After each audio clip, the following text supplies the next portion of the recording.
आज हम एक छोटे और प्यारे से गांव की बात करने वाले हैं। यह गांव मथुरा से कुछ दूरी पर बसा है और इस गांव की एक कहानी बहुत प्रचलित है। उसे समझने के लिए हमें आज से ठीक 60 साल पीछे चलना होगा। भोर सुबह का दिन था। गांव के लोग लगभग सभी उठकर अपने अपने काम में लग गए थे। इस गांव में ज्यादा घर नहीं थे, लेकिन इसी गांव से कुछ दूरी पर एक बड़ा गांव था जहाँ कुछ साहूकारों की बड़ी बड़ी दुकानें हुआ करती थीं। लोग यहाँ दिन भर काम करते और शाम को अपनी मेहनत की मजदूरी लेकर अपने अपने गांव को चले जाते। वहीं एक तरफ एक व्यक्ति फावड़ा लेकर खेत में काम करने जा रहा था। इस व्यक्ति का नाम केवट था और इसकी पत्नी का नाम सुमन था और केवट की एक स्नेहा नाम की बेटी और 2 बेटे थे।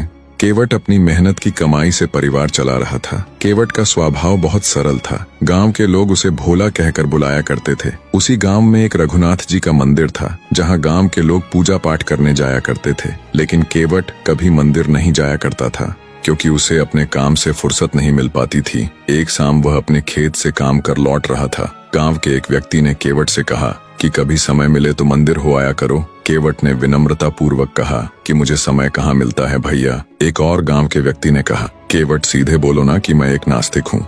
ये बात सुन केवट को थोड़ा बुरा लगा, लेकिन उसने कहा कि रघुनाथ जानते हैं, और इतना कह वह अपने घर को चल दिया। केवट उस दिन घर में थोड़ा चिंतित बैठा था। उसकी पत्नी बोली, क्या हुआ, आज इतने चिंतित क्यों हो? केवट ने गांव के लोगों की बात बताई। उसकी पत्नी ने कहा, कोई बात नहीं, आप कल समय निकालकर मंदिर चले जाना। रात्रि में खाना खाने के बाद केवट जब खटिया में लेटा था तो उसे आज अजीब सा महसूस हो रहा था। जैसे तैसे उसकी रात कटी। सुबह जब वह काम पर जा रहा था तो वह मंदिर के रास्ते से जाना उचित समझा। आज पूरे खेत में पानी भी लगाना था, इसलिए वह मंदिर के बाहर पहुंचकर हाथ जोड़कर भगवान से बोला कि मैं आपके पास नहीं आ पाता, ये आप ही जानते हैं। मंदिर को एक नजर उसने देखा और फिर अपने खेत की तरफ चल दिया। दोपहर तक खेत में पानी लगाता रहा और रोज की तरह उसकी पत्नी उसके लिए खाना लेकर आई। केवट ने पेड़ के नीचे बैठकर खाना खाया, लेकिन उसकी पत्नी आज थोड़ी उदास दिख रही थी। केवट ने पूछा, क्या बात है सुमन, तुम उदास क्यों हो? पत्नी सहज भाव में बोली, लड़के अपनी अपनी पढ़ाई में लगे हैं और आप यहाँ दिन दिन भर खेती बाड़ी का काम करते हैं। घर में एक जवान बेटी बैठी है,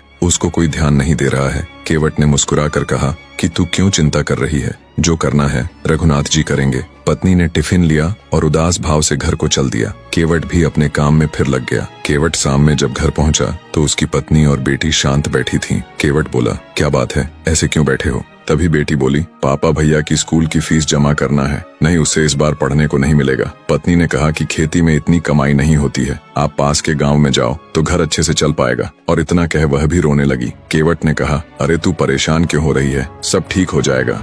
केवट के लिए दिन प्रतिदिन समस्या पड़ती जा रही है कि आखिर वह करे तो क्या करे। अगले दिन वह पास के गांव जाने का फैसला किया। कड़ती धूप और उबड़ खाबड़ रास्ते में उसे 5 किलोमीटर चलना था। किसी तरह वह उस गांव में पहुंचा। वहां वह करीब 2 घंटे परेशान रहा, पर उसे कुछ काम नहीं मिला। निराश वह एक पेड़ की छांव में नीचे बैठ गया। उसके सामने एक बड़ी गोदाम थी जहां करीब 80 से ज्यादा लेबर काम करा करती थी। केवट को बैठे करीब 2 घंटे बीत चुके थे। तभी गोदाम के एक सुपरवाइजर की नजर उस केवट पर पड़ी। वह केवट के पास आया और कहा कि कहां से आए हो भैया, पहले तो तुम्हें यहाँ कभी देखा नहीं। केवट ने बताया कि यहाँ से 5 किलोमीटर दूर मेरा गांव है। मेरी आर्थिक स्थिति खराब होने के कारण मुझे यहाँ आना पड़ा। सुपरवाइजर को केवट पर दया आ गई और फिर उसे अपने सेठ के पास ले गया। सेठ ने भी उसे सुपरवाइजर के कहने पर काम दे दिया। फिर केवट अपने गांव को लौटा। गांव पहुंचते पहुंचते उसे रात हो गई थी। घर में उसकी पत्नी भी थोड़ी चिंतित हो रही थी। जैसे केवट घर में प्रवेश हुआ तो सभी के चेहरे पर जान आई। केवट बोला कि तुम ऐसे क्यों बैठे हो? पत्नी बोली कि आपने इतनी देर कर दिया तो चिंता होने लगी थी। केवट बोला कि आज तो मुझे पूरा दिन काम तलाश करने में लग गया है, कल से काम पर जाऊंगा। फिर सभी ने रात्रि में भोजन किया और सोने की तैयारी की। केवट करीब 5 बजे उठकर काम पर निकल गया और करीब सुबह 7 बजे वह सेठ के यहाँ काम पर पहुंच गया। वह गोदाम के बाहर पेड़ के नीचे बैठा रहा। करीब आधे घंटे बाद सुपरवाइजर ने गोदाम का गेट खोला। वह केवट को देखकर थोड़ा हैरान हुआ कि आज शायद पहली बार कोई इतनी टाइम से ड्यूटी पर आया है। सुपरवाइजर बोला कि आप कब यहाँ पर आ गए थे? केवट बोला कि साहब मुझे आधे घंटे से ज्यादा समय हो गया बैठे। फिर सुपरवाइजर ने केवट को काम सौंप दिया और उसने ईमानदारी से अपना काम 6 घंटे में पूरा कर दिया। वहाँ के सभी मजदूर उसी काम को करीब 10 घंटे में पूरा करते थे। फिर केवट ने अपनी पगार लेकर पुनः अपने गांव को लौटा। पहले वह घर जाकर भोजन ग्रहण किया और फिर अपने खेत में काम करने को चला गया। खेत से काम करके वह करीब 10 बजे वापस घर आया। केवट रोज करीब 15-16 घंटे काम करता था। जब उसके लड़के अपनी पढ़ाई पूरी की तो वह अपने पिता के काम में हाथ बंटाने लगे। केवट रोज दूसरे गांव में काम करने जाता था और उसके लड़के खेत में काम पर जाते थे। सब कुछ ठीक ठाक चल रहा था। एक दिन केवट की बेटी कुएं से पानी लेने जा रही थी। तभी एक बड़े घर का लड़का अपने दोस्तों के साथ गांव से निकल रहा था। तभी उसकी नजर उस लड़की पर पड़ी। वह लड़का उस लड़की को देखता रह गया। उसे वह बहुत पसंद आई। लड़का उसके पास गया और बोला कि आपका नाम क्या है। लड़की थोड़ी डर गई और वह बिना जवाब दिए चली गई। लड़के को लड़की पसंद आ गई थी। जब वह लड़का अपने घर पहुंचा तो उसने अपनी मम्मी से पूरी बात बताई और कहा मैं उससे शादी करना चाहता हूँ। अगले दिन सुबह सुबह सुमन अपने घर की सफाई कर रही थी। तभी एक कार उसके घर के सामने आकर रुकी। सुमन उसे एकटक देख रही थी और उसकी लड़की स्नेहा भी देख रही थी। केवट दूर गांव में काम पर था और उसके दोनों लड़के खेत पर काम कर रहे थे। सुमन सहसा सहसा खड़ी थी और उस कार से एक व्यक्ति और एक महिला निकले। वह बड़े घर से ताल्लुक रखते हैं। सुमन उन्हें देख थोड़ी हैरान थी। वह व्यक्ति और महिला दोनों उसके घर की तरफ बढ़े। सुमन को कुछ समझ नहीं आया, लेकिन फिर भी आदर सहित उन्हें कुर्सी पर बैठाया और खुद खड़ी रही। स्नेहा उन दोनों के लिए एक ट्रे पर 2 गिलास पानी लेकर आई। फिर सुमन ने पूछा कि आप लोग हमारे यहाँ पहली बार आए हैं। मुझे कुछ समझ नहीं आ रहा कि मैं आपका स्वागत कैसे करूं। सुमन की भावनाएं व्यक्त कर रही थी कि उसके घर में पहली बार इतने बड़े लोग आए हैं। वह व्यक्ति और महिला दोनों हल्की स्माइल के साथ देख रहे थे। व्यक्ति बोला, आप परेशान मत हो, आपके संस्कार बता रहे हैं कि आपने हमारा बहुत अच्छा स्वागत किया है। तभी महिला बोली कि हम आपकी बेटी का हाथ मांगने आए हैं। ये सुन स्नेहा फौरन अंदर चली गई। सुमन की आंखों में साफ साफ खुशी दिख रही थी। सुमन ने आदर पूर्वक कहा कि हमें कुछ समय दे, हम घर में सलाह मशवरा करके आपको बताते हैं। महिला बोली ठीक है। व्यक्ति ने अपने घर का एड्रेस दिया और दोनों अपनी कार से चले गए। सुमन ने अपनी बेटी से कहा, देख तेरी किस्मत, तेरे लिए कितने बड़े घर से रिश्ता आया है। दोपहर में जब दोनों लड़के आए तो सुमन ने दोनों को पूरी बात बताई। स्नेहा के दोनों भाई भी खुश हो गए। शाम को जब केवट आया तो सभी लोग बेसब्री से उसका इंतजार कर रहे थे। सुमन ने पूरी बात बताई कि आज सुबह हमारे घर हमारी बेटी का एक बड़े घर से रिश्ता आया था। उन्हें हमारी बेटी बहुत पसंद है। ये सुन केवट के चेहरे पर एक खुशी की चमक दिखी, लेकिन अगले पल ही उसका चेहरा उतर गया। ये देख सुमन और उसके दोनों बेटों ने पूछा, पापा क्या हुआ, आप उदास दिख रहे हो। सुमन बोली, इतनी बड़ी खुशी की बात है और आप उदास क्यों हो रहे हो। थोड़ी देर शांत रहने के बाद केवट बोला, रिश्ता तो बड़े घर से आ गया, पर हम उसकी शादी कैसे करें, हमारे पास अभी इतने पैसे कहाँ हैं। ये सुन सुमन और दोनों लड़कों के चेहरे उतर गए। अंदर कमरे में बैठी स्नेहा भी सोच रही थी कि मेरे पापा अपने जीवन में कितना परिश्रम करते हैं, और वह भी रुआंसी सी बैठी थी। थोड़ी देर बाद सुमन बोली, ये रिश्ता हम हाथ से जाने नहीं देंगे, आप पैसे की कहीं से व्यवस्था करो। अगले दिन सुमन ने अपनी सहमति की चिट्ठी बड़े घर में पते के अनुसार भिजवा दिया। जब वह चिट्ठी उस महिला ने पढ़ी तो वह भी खुश हो गई और अपने बेटे से बताया कि उन्होंने शादी के लिए हाँ कर दिया है। लड़के की खुशी का तो ठिकाना न रहा। इधर सोच में डूबा डूबा केवट काम पर जा रहा था। जब वह गोदाम में काम कर रहा था तो उसका आज काम में मन नहीं लग रहा था। ये देख सुपरवाइजर उसके पास गया और बोला कि आज तुम चिंतित नजर आ रहे हो भैया, क्या बात है मुझे बताओ। केवट ने सुपरवाइजर को अपने घर की पूरी बात बताई। सुपरवाइजर बोला, तुम इतनी चिंता क्यों कर रहे हो, हमारे सेठ से कुछ कर्ज ले लो और बाद में उनका हिसाब कर देना। केवट बोला, क्या सेठ मुझे कर्ज देंगे। सुपरवाइजर बोला, हाँ भैया क्यों नहीं। फिर सुपरवाइजर केवट को सेठ के पास लेकर गया और फिर केवट ने सेठ को भी पूरी बात बताई। सेठ ने कहा ठीक है। सेठ ने केवट को कुछ पैसे दिए और उसका वही खाता बना दिया। केवट उन पैसों को लिया और सेठ का शुक्रिया किया और खुशी खुशी वह अपने घर को जाने लगा। केवट घर पहुंचकर अपनी पत्नी को पैसे दिए और बताया कि सेठ से मैंने कर्ज लिया है, हम अपनी बिटिया का धूमधाम से ब्याह करेंगे। सुमन ने कहा, हम सेठ का कर्ज कैसे चुकाएंगे, सब रघुनाथ करेंगे, तुम चिंता मत करो। कुछ समय बाद शादी की तारीख तय हुई और केवट ने अच्छे से अपनी बिटिया का ब्याह किया। इधर स्नेहा पहली बार किसी इतने बड़े घर में गई थी। शादी के कुछ दिन बाद केवट ने अपने बेटों से कहा, बेटा तुम बाहर कमाने जाओ, इधर मैं संभाल लूंगा, सेठ का भी पैसा चुकाना है। बेटों ने अपने पापा के चेहरे पर देखा तो उम्मीद और चिंता नजर आ रही थी, तो उन्होंने कोई सवाल जवाब नहीं किया और दूसरे दिन बैग लेकर शहर कमाने को चले गए। इधर जी जान से केवट मेहनत करता और उधर उसके दोनों लड़के मेहनत करते। ऐसा करते करते 2 महीने के बाद उसके दोनों बेटे वापस आए और शाम में पापा को कुछ पैसे दिए और कहा, पापा कल ये पैसे सेठ को देकर अपना हिसाब पूरा कर देना। केवट ने उन पैसों को लिया और सुबह सुबह वह जाकर सेठ को पैसे दिए। सेठ ने कहा, वाह केवट, तुमने अपना हिसाब समय से पहले चुका दिया।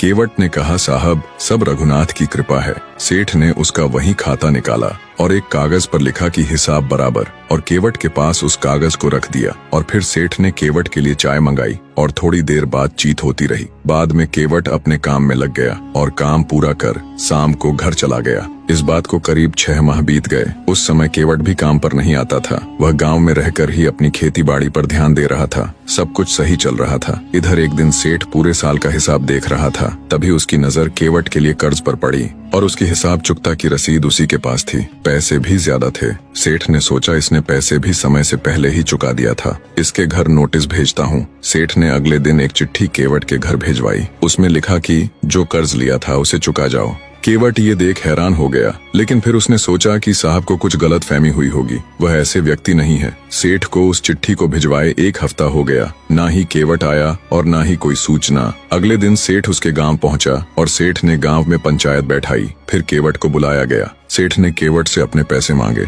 केवट बोला, साहब कैसी बात करते हैं, मैंने अपना हिसाब चुका दिया था। गांव का सरपंच बोला, सेठ ने आपको चुकता की रसीद दी होगी, वो लेकर आओ। केवट बोला कि मुझे कोई रसीद नहीं दी थी, सब रघुनाथ जानते हैं। गांव का एक व्यक्ति बोला, पिछली बार सेठ से मैंने भी कर्ज लिया था, मुझे तो सेठ ने हिसाब बराबर की रसीद दी थी। एक और व्यक्ति बोला कि सेठ सभी को रसीद देते हैं। सरपंच ने केवट से कहा कि तुम झूठ तो नहीं बोल रहे हो। केवट ने कहा, मैं सच बोल रहा हूँ, सब रघुनाथ जानते हैं। जब सब लोगों के कहने के बाद भी केवट नहीं माना तो अगले दिन सेठ ने केवट के खिलाफ कोर्ट में मुकदमा दाखिल कर दिया। कोर्ट से अगले दिन केवट के घर नोटिस जारी हुआ और उनकी पेशी की तारीख दी गई। सुमन बहुत चिंतित बैठी थी। केवट बोला, तू चिंता मत कर, सब रघुनाथ जानते हैं। कोर्ट की दी गई तारीख को केवट वहां पहुंचा। केवट को कटघरे पर बुलाया गया और दूसरी तरफ सेठ खड़ा था। सेठ के वकील ने फाइल दी और बताया कि केवट ने 8 महीने पहले सेठ से कुछ पैसे कर्ज में लिए थे और बहुत समय बीत जाने के बाद भी केवट ने सेठ के पैसे वापस नहीं किया। और जब सेठ इसके गांव खुद केवट से अपने पैसे मांगने गए तो केवट ने पैसे देने से मना कर दिया। जज ने केवट से पूछा, क्या आपने सेठ से कर्ज लिया था?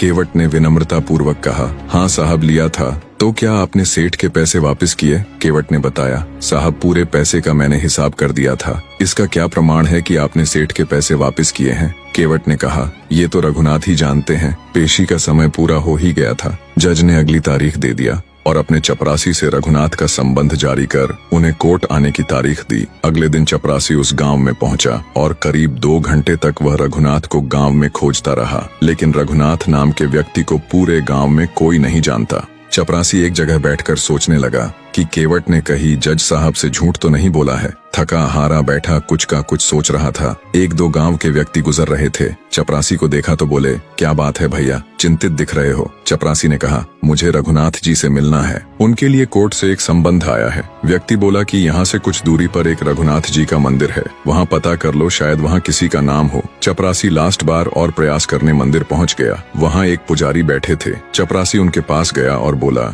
रघुनाथ जी यही रहते हैं? पुजारी ने कहा, हाँ यही रहते हैं। चपरासी को थोड़ा सुकून मिला। बोला कि रघुनाथ को कोर्ट ने संबंध जारी कर ये खत भेजा है, इस तारीख को पेशी है, समय पर पहुंच जाए। पुजारी ने उस खत को लिया और सोचा, जब संबंध आ ही गया है तो इसे लौटाएं क्यों। पुजारी ने भी साइन कर दिया। चपरासी ने सोचा, यही रघुनाथ है। चपरासी पुजारी को संबंध देकर चला गया। पुजारी ने उस संबंध को भगवान के चरणों में रखा और हाथ जोड़कर भगवान से कहा कि हे प्रभु, ये कैसी लीला है आपकी। आज तक मुकुट आया आपके लिए, लोग कपड़े लेकर आए और कई बार चरण पादुका आई, आज पहली बार संबंध आया है। हे प्रभु, जो भी हो आप देख लेना। कोर्ट की तय की गई तारीख आ गई। समय पर केवट वहां पहुंच गया और सेठ भी पहुंच गया। पेशी की सुनवाई हुई और जज ने रघुनाथ को कटघरे पर आने को कहा। पूरा माहौल शांत था। जज ने दोबारा कहा, रघुनाथ कटघरे पर हाजिर हो। फिर भी कोई आता हुआ नहीं दिखाई दिया। जज ने लास्ट बार तेजी से कहा कि रघुनाथ हाजिर हो। तभी अचानक पीछे से किसी के कदमों की आने की आहट हुई और वह कटघरे पर खड़ा हो गया। सेठ ने सोचा कि ये तो था ही नहीं, ये क्या बताएगा। जज ने रघुनाथ से कहा, केवट ने जब सेठ के कर्ज का हिसाब किया था तो क्या तुम वहां थे? रघुनाथ ने मुस्कुराकर कहा, हाँ मैं था। जज ने कहा, इसका क्या प्रमाण है, साबित करो। रघुनाथ ने कहा, साहब सेठ आपकी अदालत में ही रहेंगे और अपने किसी सिपाही को इनके गोदाम पर भेजो और इनके ऑफिस के अंदर 4थे नंबर की अलमारी के अंदर फाइल नंबर 21 को यहाँ मंगवा लीजिए। अदालत के अंदर सभी लोग थोड़े हैरान बैठे थे। सबसे ज्यादा हैरान तो सेठ था। एक सिपाही को सेठ के गोदाम भेजा गया और उनके ऑफिस में 4 नंबर की अलमारी को खोला और फाइल नंबर 21 को लिया और वहां से अदालत को रवाना हुए। अदालत पहुंचकर जज को फाइल पेश की। रघुनाथ ने बताया, इस फाइल के 120 नंबर पेज पर केवट के हिसाब बराबर की रसीद है। जज साहब ने देखा तो वाकई में वह रसीद थी। इसके बाद जज ने सेठ को झूठे इल्जाम लगाने पर सजा सुनाई और केवट को बाइज्जत बरी किया गया। इसके बाद जज अपने कैबिन में गए और खाना खाने के बाद जज ने सोचा, इतना परफेक्ट सही तरीके से जानकारी रघुनाथ को कैसे मालूम थी। जज ने अपने सिपाही से कहा कि केवट को मेरे पास लेकर आओ। केवट को जज के कैबिन में लाया गया और जज ने पूछा,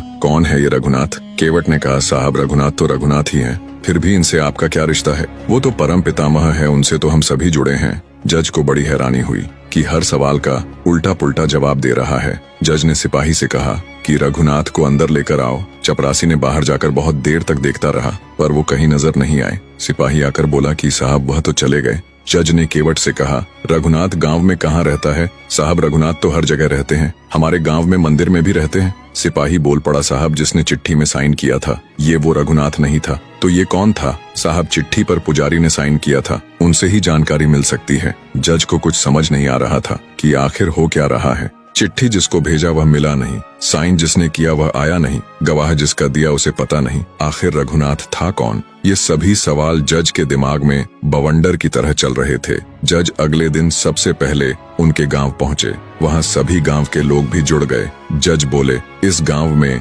रघुनाथ नाम का व्यक्ति कौन है? दरअसल उस गांव में रघुनाथ नाम का कोई व्यक्ति नहीं था। चपरासी बोला, साहब मुझे भी गांव में कोई रघुनाथ नाम का व्यक्ति नहीं मिला था। मंदिर में रहने वाले पुजारी ने साइन किया था। सभी पुजारी के पास गए। पुजारी से जज ने पूछा, रघुनाथ आपके कौन है? पुजारी बोला, साहब वह तो हमारे भगवान है। चपरासी बोला, कल आप गवाह के संबंध में अदालत क्यों नहीं आए? मैं तो गवाह था ही नहीं, गवाह में रघुनाथ जी का नाम था। मैंने उस चिट्ठी को उनके चरणों में रख दिया। अब तो रघुनाथ जाने किसका गवाह कौन गवाह। ये सुन जज के तो होश हवास उड़ गए और वहीं बैठकर फूट फूट कर रोने लगे। जज सोच के समंदर में डूब गए कि जिसकी अदालत में एक ना एक दिन हम सभी को जाना है, वह मेरी अदालत में खड़े खड़े गवाही देते रहे और मैं कुर्सी पर बैठा रहा, उन्हें पहचान भी नहीं पाया। मुझसे बहुत बड़ा पाप हो गया है। इसके बाद जज ने कोर्ट से इस्तीफा दे दिया और एक वैराग्य का जीवन जीने लगे। हर रोज जज साहब उस मंदिर के बाहर जाते और रो रो कर भगवान से माफी मांगते। एक दिन पुजारी ने कहा, साहब एक बार मंदिर के अंदर उनके सामने बैठकर माफी मांग लो, वो आपको जरूर माफ कर देंगे। जज बोले, पुजारी जी मैं किस मुंह से अंदर जाऊं? मैं तो उनको मुंह दिखाने के लायक भी नहीं हूँ। जो भी रूखा सूखा मिलता पहले वह भगवान को लगाते और फिर वह खुद खाते। ऐसा करते करते जज को 1 वर्ष बीत गया। जज को लोग पागल कहने लगे थे, लेकिन जज हर मौसम में हर एक दिन उनके मंदिर के बाहर हाजिरी लगाने आता था। ऐसे ही एक दिन जज को पूरे दिन खाने को ना मिला। रात करीब 8 बजे रोड किनारे एक रोटी पड़ी मिली। मौसम थोड़ा ठीक नहीं था। जज ने वह रोटी उठाई और पेड़ के नीचे बैठकर खाने ही वाले थे, तभी सामने से भगवान बोले, आज मुझे नहीं खिलाओगे क्या? जज एकटक देखता रहा और फिर भगवान ने जज को दर्शन दिया। भगवान बोले, हम तुमसे खुश हैं, मांगो क्या चाहते हो? जज ने भावुक और पश्चाताप के भाव से बोले कि भगवान मुझे माफ कर दो। भगवान ने कहा, हमने तुम्हें माफ किया, हम तुमसे बहुत खुश है, और कोई इच्छा हो तो बताओ। जज बोले, भगवान आप मुझे इस जीवन से मुक्ति दिला दो। मैंने इस जीवन में बहुत बड़ा पाप किया है, मैं इस जीवन को नहीं जीना चाहता। ये सुन भगवान ने हल्की स्माइल की और जज को इस जीवन से मुक्त कर दिया। ये एक सच्ची घटना है। घटना हमें ये सिखाती है कि हमें अपने ईमान को कभी नहीं खोना चाहिए। ईमानदारी से जीने वाला व्यक्ति जीवन में बहुत खुश रहता है, क्योंकि हम सब जिसकी अदालत में है वहाँ बेईमानी लैस मात्र भी नहीं है। उसका परिणाम आपको भोगना पड़ेगा। कहानी पसंद आई हो तो वीडियो को 1 लाइक जरूर करें और कमेंट में एक बार जय श्री राम जरूर लिखें।